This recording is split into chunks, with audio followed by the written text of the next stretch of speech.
The loss of Russia's A-50 recon jet and Il-22 bomber has been attributed to Putin's air defenses. During the Azov Sea incident, Russian air defenses allegedly shot down an Il-22 bomber and a unique early warning and control plane worth $300 million. Late on Sunday, friendly fire caused Moscow to lose a Berev A-50 Shmel, Bumblebee, NATO reporting name mainstay, according to multiple Russian telegram channels.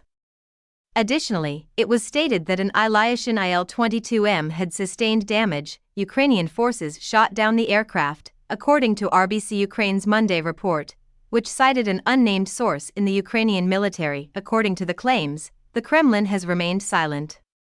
Since Newsweek was unable to confirm the claims on its own, it reached out to the Russian Defense Ministry via email to request a reaction. Between 9:10 and 9:15 p.m. local time, the A-50 ceased responding to requests from Russian tactical aircraft and vanished from radars in the Kirilivka area of southern Ukraine.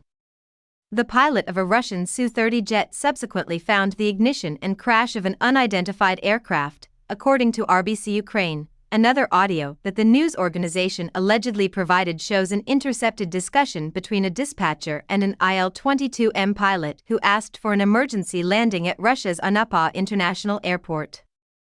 Activist Yekaterina Duntsova was briefly held in Tver, north of Moscow, on January 14. She is forbidden from participating in Russia's next presidential election in March. According to Duntsova, the police apprehended her shortly after she exited a meeting where she had declared the formation of a new political party named Dawn. She recounted how the authorities pulled her over and her subsequent trip to the station for a drug test. After the test result came back negative, Duntsova was discharged, according to her.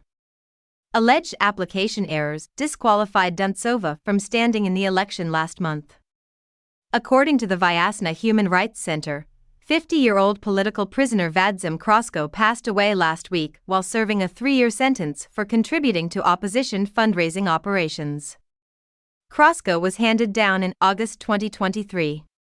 Krosko, who died of pneumonia, is the fourth inmate to pass away while doing time for his involvement in the presidential election and subsequent unparalleled turmoil that occurred in August 2020, according to Vyasna. Despite widespread accusations of election fraud, authoritarian leader Alexander Lukashenko was officially declared victorious by the poll, in an effort to further strengthen their political, economic, and military connections. North Korea's foreign minister, Cho Sun-hui, is currently in Russia for meetings with Russia's foreign minister, Sergei Lavrov. According to Pyongyang's official news agency KCNA, Cho was greeted by representatives from the North Korean embassy and the Russian Foreign Ministry upon his arrival in Moscow on January 14. Russia has reportedly found more and more value in its relations with North Korea as a result of the growing international isolation it has experienced due to its war in Ukraine.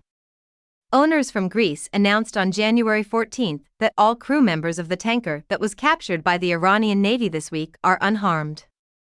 One of Empire Navigation's associates called Iranian officials and relayed the news that all the crew members on board the St. Nicholas are safe and in good health.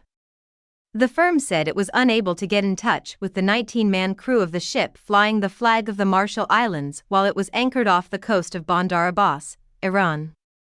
On board are 18 Filipinos and 1 Greek. Iran said it captured the vessel off the coast of Oman on January 11 in response to what it called the U.S. theft of Iranian oil from the same tanker the previous year. According to British intelligence reports, Russia's healthcare is also being impacted by the war with Ukraine.